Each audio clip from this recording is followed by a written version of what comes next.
tous et bienvenue sur Radio des Sans-Voix.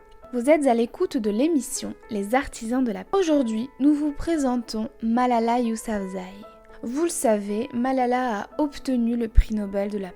Mais qui est-elle et quel est son parcours ? Née en 1997, Malala est une Pakistanaise de Mingora. Elle est éduquée par son père, militant éducatif.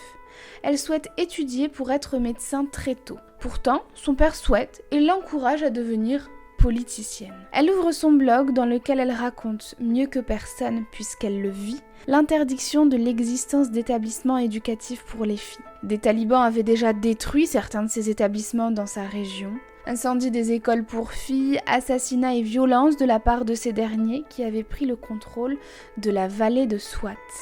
La vallée de Swat, cette même vallée où le père de Malala était propriétaire d'une école pour filles. Consciente de la situation désastreuse dans laquelle elle se trouve, Malala agit dans l'urgence avec les moyens qu'elle a à sa disposition. Lors des batailles de Swat, dans lesquelles les talibans commettent des horreurs innommables, la famille doit se séparer. Toutefois, ils finissent par se retrouver. Pendant ce temps, Malala apparaît dans une vidéo où elle verse les larmes d'une enfant abattue par une situation dont elle ne saisit pas toutes les facettes. En réalité, elle comprend parfaitement les tenants et les aboutissants et agit pour éviter de plus grandes catastrophes. Au sein de cette vidéo, en pleurs donc, elle affirme devenir médecin et dénonce la situation qui l'empêche de réaliser son rêve innocent et légitime.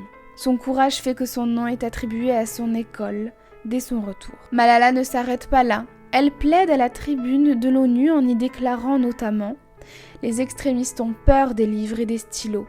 Le pouvoir de l'éducation les effraie. » Cette parole entraîne la tentative d'assassinat qui suit quelque temps après la déclaration contre sa personne. Les talibans tentent de la tuer à la sortie de son école.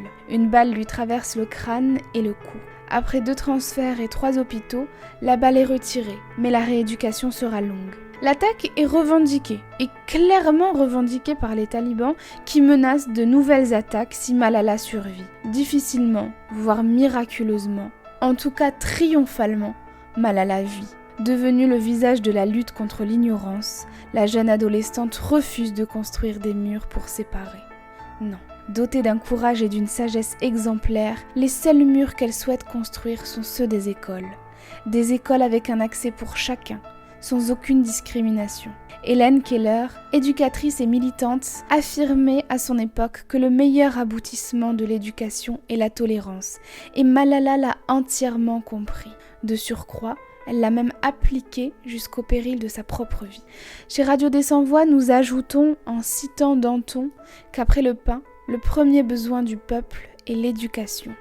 À 16 ans, un événement est créé en son nom à l'ONU, le Malala Day, qui rappelle l'importance de la défense de l'éducation dans le monde, et en particulier l'éducation des filles. La même année, elle reçoit un prix d'Amnesty International. Simultanément, son livre « Moi, Malala, je lutte pour l'éducation et je lutte contre les talibans » est lancé dans 21 pays. C'est en 2004 que le prix Nobel de la paix lui est attribué. Aujourd'hui, Malala ne cesse de lutter pour le droit de l'éducation. Elle déclare à l'ONU qu'elle veut l'éducation pour tous. Face aux armes, elle ne change pas sa plume d'épaule et reste fidèle à ses principes.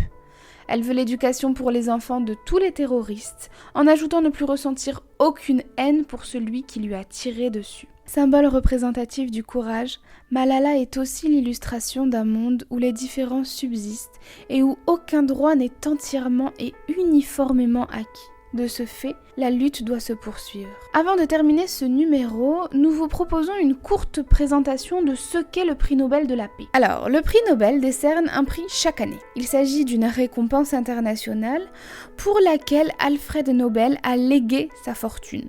Pour l'anecdote, Alfred Nobel était fabricant et inventeur de la dynamite. Différents domaines sont visés par ce prix: physique, chimie, médecine, littérature et la paix. Parmi ces 5 domaines, nous nous intéresserons au dernier, le prix Nobel pour la paix. Dans le testament de M. Nobel, ce prix doit récompenser, je cite, « la personnalité ou la communauté ayant le plus ou le mieux contribué au rapprochement des peuples, à la suppression ou à la réduction des armées permanentes, à la réunion et à la prolongation des progrès pour la paix ». Radio des Sans-Voix admire et rend hommage au courage exemplaire de cette jeune adolescente, Malala Yousafzai. Merci pour votre écoute et à bientôt sur Radio des Sans-Voix.